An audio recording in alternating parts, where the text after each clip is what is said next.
Ielts Practice Tests Plus 2 by Morgan Terry and Judith Wilson. Published by Longman. CD 1. Test 1, Section 1. You will hear a man phoning a woman about an advertisement he has seen in the paper for some furniture.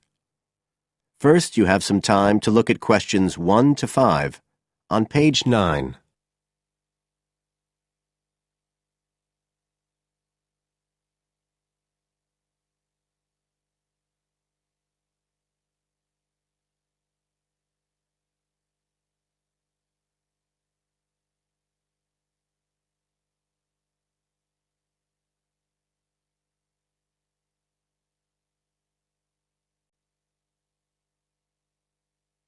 Now we shall begin. You should answer the questions as you listen, because you will not hear the recording a second time. Listen carefully and answer questions 1 to 5.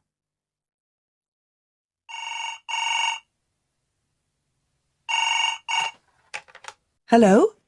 Oh, hello. I'm ringing about the advertisement in yesterday's newspaper. The one for the bookcases. Can you tell me if they're still available? We've sold one, but we still have 2 available. Right. Can you tell me a bit about them? Sure. What do you want to know? Well, I'm looking for something to fit in my study.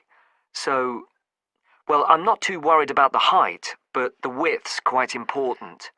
Can you tell me how wide each of them is? They're both exactly the same size.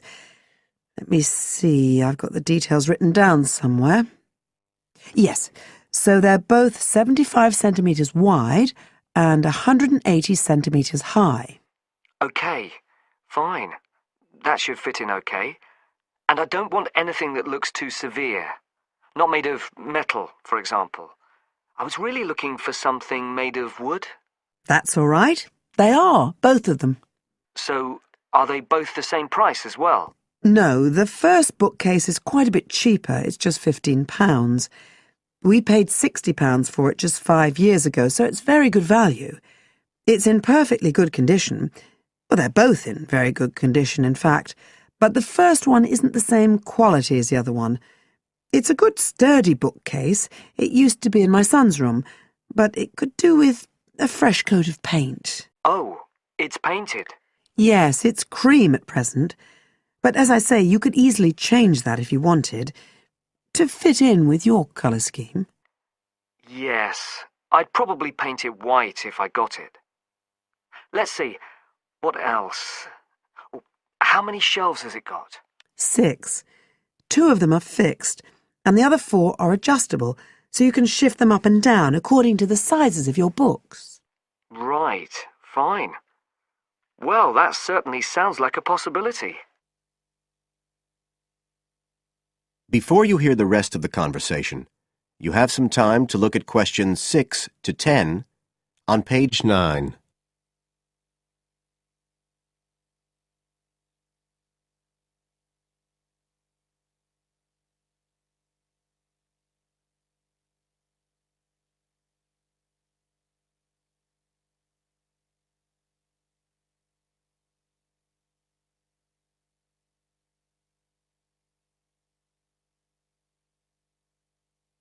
Now listen and answer questions 6 to 10. But the second one's a lovely bookcase too. That's not painted, it's just the natural wood colour, dark brown. It was my grandmother's, and I think she bought it sometime in the 1930s, so I'd say it must be getting on for 80 years old, so it's very good quality. They don't make them like that nowadays. And you said it's the same dimensions as the first one? Yes, and it's got the 6 shelves, but it also has a cupboard at the bottom that's really useful for keeping odds and ends in. Right. Oh, and I nearly forgot to say, the other thing about it is it's got glass doors, so the books are all kept out of the dust. So it's really good value for the money. I'm really sorry to be selling it, but we just don't have the room for it. So what are you asking for that one? £95. It's quite a bit more, but it's a lovely piece of furniture. A real heirloom. Yes. All the same, it's a lot more than I wanted to pay. I didn't really want to go above 30 or 40. Anyway, the first one sounds fine for what I need. Just as you like. So, is it all right if I come round and have a look this evening? Then, if it's okay, I can take it away with me. Of course. So you'll be coming by car, will you?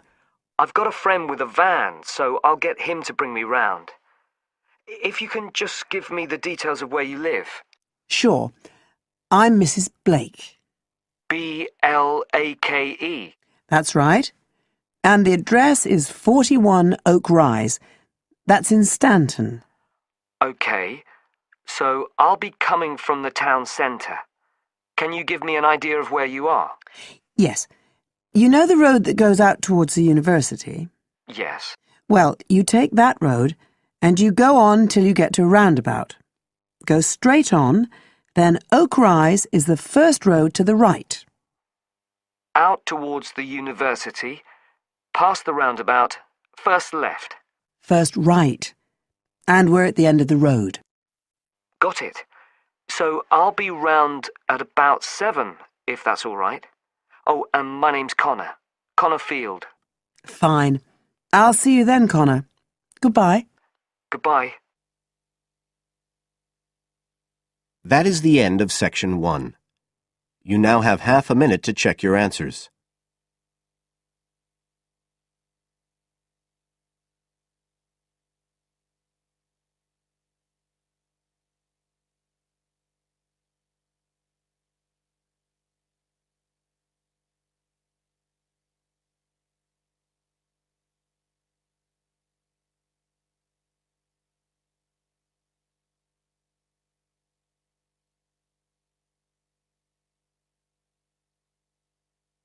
Now turn to section 2 on page 10.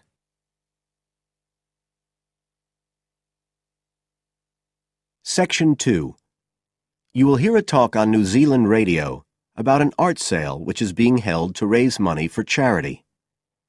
First, you have some time to look at questions 11 to 13 on page 10.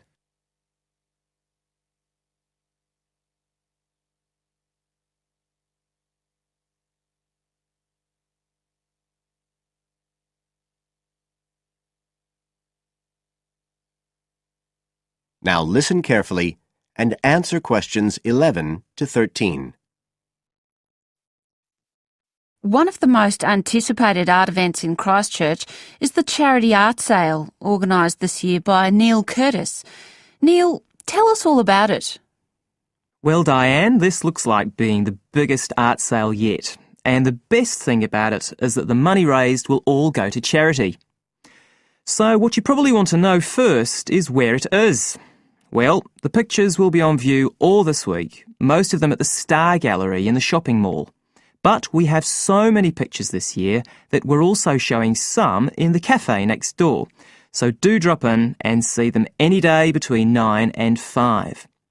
Now, if you're interested in buying rather than just looking, and we hope a lot of you will be, the actual sale will take place on Thursday evening, with sales starting at 7:30.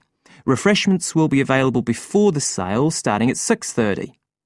We've got about 50 works by local artists showing a huge range of styles and media, and in a minute I'll tell you about some of them. You're probably also interested in what's going to happen to your money once you've handed it over.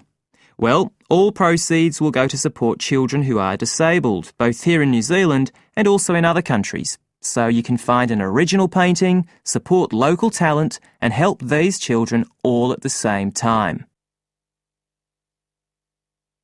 Before you hear the rest of the talk, you have some time to look at questions 14 to 20 on page 11.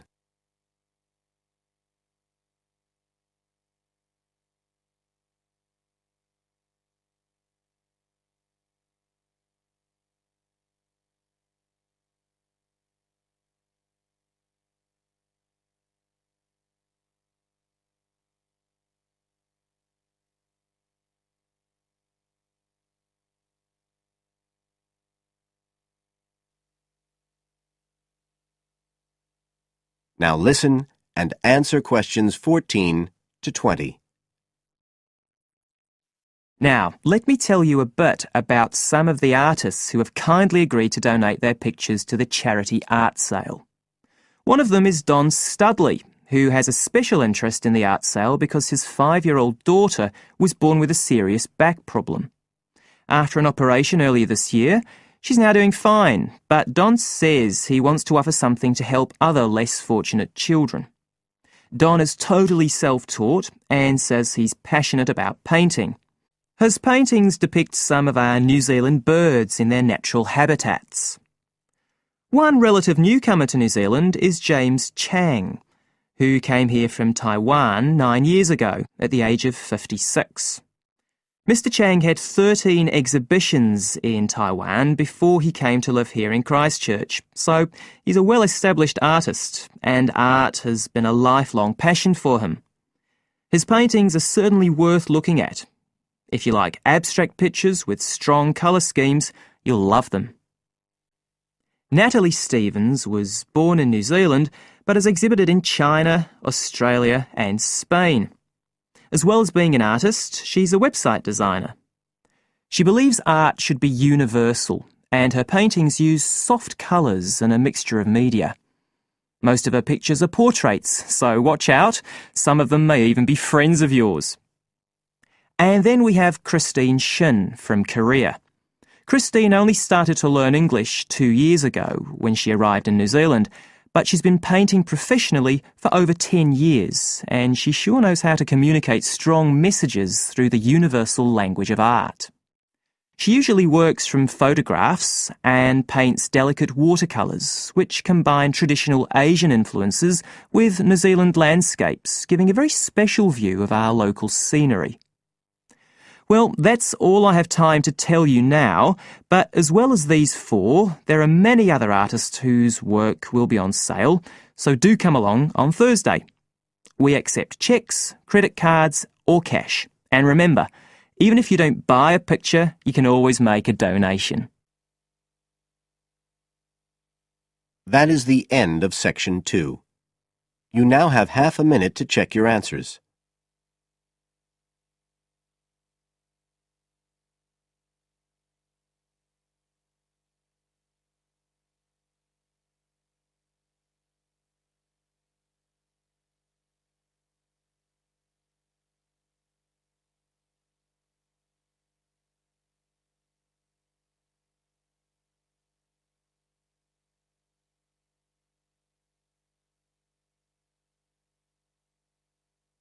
Now turn to Section 3 on page 12.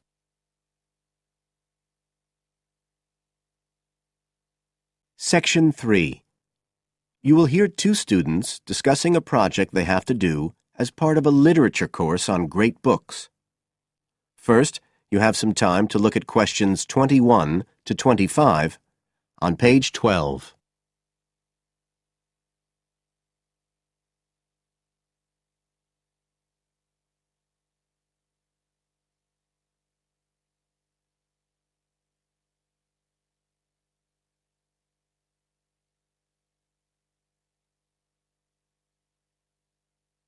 Now listen carefully and answer questions 21 to 25. Hi, Joey. How are you doing? I heard you were sick. Oh, hi, Olivia. Yeah, I had a virus last week, and I missed a whole pile of lectures, like the first one on the great books in literature, where Dr. Castle gave us all the information about the semester project. I can give you copies of the handouts. I've got them right here. That's okay. I already collected the handouts, but I'm not very clear about all the details.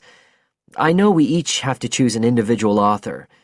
I think I'm going to do Carlos Castaneda. I'm really interested in South American literature. Have you checked he's on the list that Dr. Castle gave us? We can't just choose anyone. Yeah, I checked. It's okay. Who did you choose? Well, I was thinking of choosing Ernest Hemingway, but then I thought, no, I'll do a British author, not an American one. So I chose Emily Bronte. Okay. And first of all, it says we have to read a biography of our author.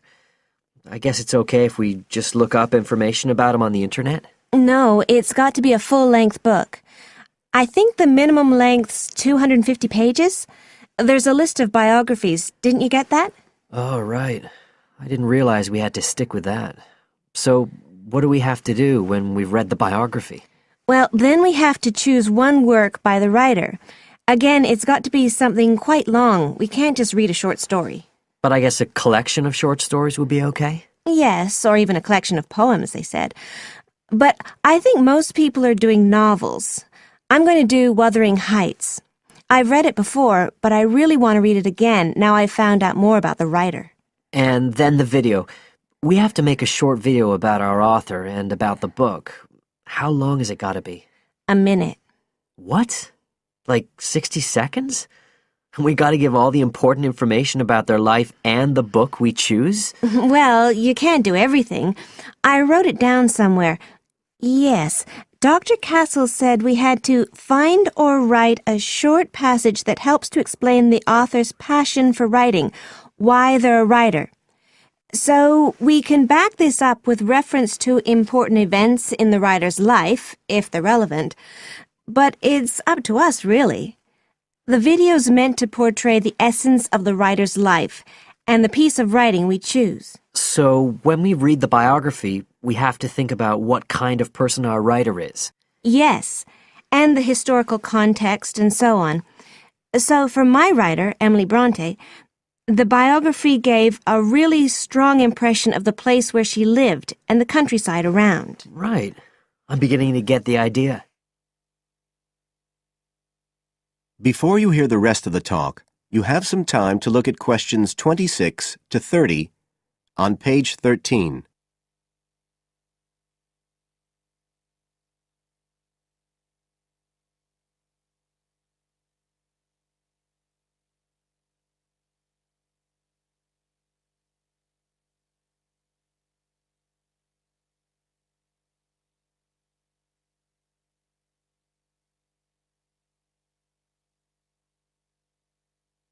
Now listen and answer questions 26 to 30. Can I check the other requirements with you? Sure. The handout said after we'd read the biography, we had to read the work we'd chosen by our author and choose a passage that's typical in some way, that typifies the author's interests and style. Yes, but at the same time, it has to relate to the biographical extract you choose.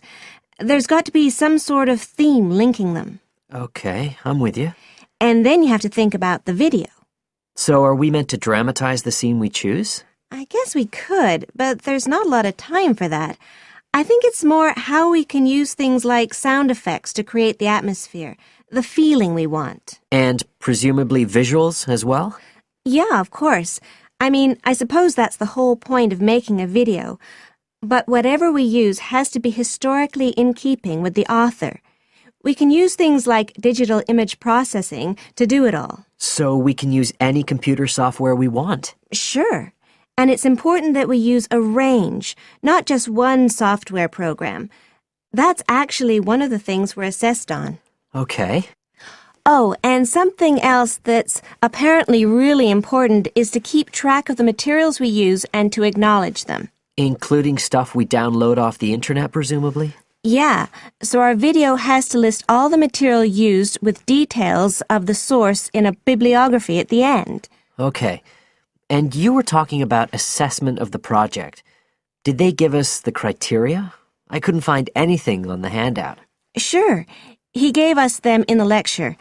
Let's see, you get 25% just for getting all the components done. That's both sets of reading and the video. Then the second part is actually how successful we are at getting the essence of the work. They call that content, and that counts for 50%. Then the last 25% is on the video itself, the artistic and technical side. Great. Well, that sounds a lot of work, but a whole lot better than just handing in a paper. Thanks a lot, Olivia. You're welcome. That is the end of section 3. You now have half a minute to check your answers.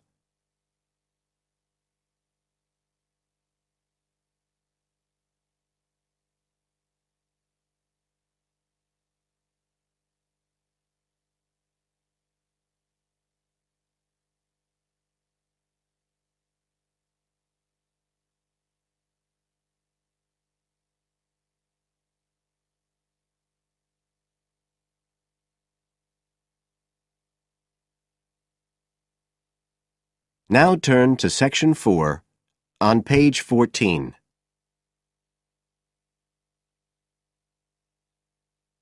Section 4. You will hear a speaker giving a talk about some recent research about unusual life forms.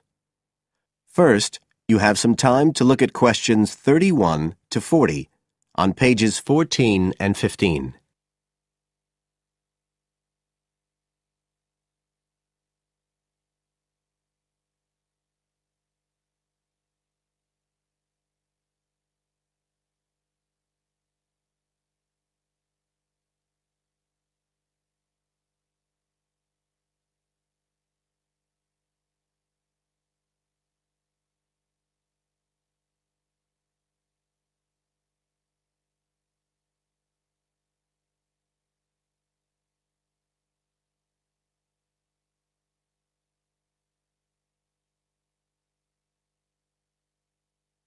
Now listen carefully and answer questions 31 to 40. Hello, everybody, and welcome to the 6th of our ecology evening classes. Nice to see you all again. As you know from the programme, today I want to talk to you about some research that is pushing back the frontiers of the whole field of ecology. And this research is being carried out in the remoter regions of our planet, places where the environment is harsh and, until recently, it was thought that the conditions couldn't sustain life of any kind. But life forms are being found, and these have been grouped into what is now known as extremophiles. That is, organisms that can survive in the most extreme environments. And these discoveries may be setting a huge challenge for the scientists of the future, as you'll see in a minute. Now, the particular research I want to tell you about was carried out in Antarctica, one of the coldest and driest places on Earth. But a multinational team of researchers from the US, Canada, and New Zealand recently discovered colonies of microbes in the soil there where no one thought it was possible. Interestingly enough, some of the colonies were identified as a type of fungus called Bouveria bassiana, a fungus that lives on insects. But where are the insects in these utterly empty regions of Antarctica? The researchers concluded that this was clear evidence that these colonies were certainly not new arrivals. They might have been there for centuries, or even millennia. Possibly even since the last ice age. Can you imagine their excitement? Now, some types of microbes had previously been found living just a few millimetres under the surface of rocks, porous Antarctic rocks. But this was the first time that living colonies had been found surviving, relatively deeply in the soil itself, several centimetres down, in fact. So, the big question is, how can these colonies survive there? Well, we know that the organisms living very near the rock's surface can still be warmed by the sun, so they can survive in their own microclimate. And this keeps them from freezing during the day. But this isn't the case for the colonies that are hidden under the soil. In their research paper, this team suggested that the very high amounts of salt in the soil might be the clue, because this is what is preventing essential water from freezing. The team found that the salt concentration increased the deeper down they went in the soil. But while they had expected the number of organisms to be fewer down there, they actually found the opposite. In soil that had as much as 3,000 parts of salt per million, relatively high numbers of microbes were present, which seems incredible. But the point is that at those levels of salt, the temperature could drop to minus 56 degrees before frost would cause any damage to the organisms. This relationship between microbes and salt, at temperatures way below the normal freezing point of water, is a really significant breakthrough. As you all know, life is dependent on the availability of water in liquid form, and the role of salt at very low temperatures could be the key to survival in these kinds of conditions. Now, the process at work here is called supercooling, and that's usually written as one word, but it isn't really understood as yet, so there's a lot more for researchers to work on. However, the fact that this process occurs naturally in Antarctica may suggest that it might occur in other places with similar conditions, including on our neighbouring planet, Mars. So, you can start to see the wider implications of this kind of research. In short, it appears to support the growing belief that extraterrestrial life might be able to survive the dry, cold conditions on other planets after all. Not only does this research produce evidence that life is possible there, it's also informing scientists of the locations where it might be found. So all of this might have great significance for future unmanned space missions. One specialist on Mars confirms the importance of the interaction. That is the end of Section 4. You now have half a minute to check your answers.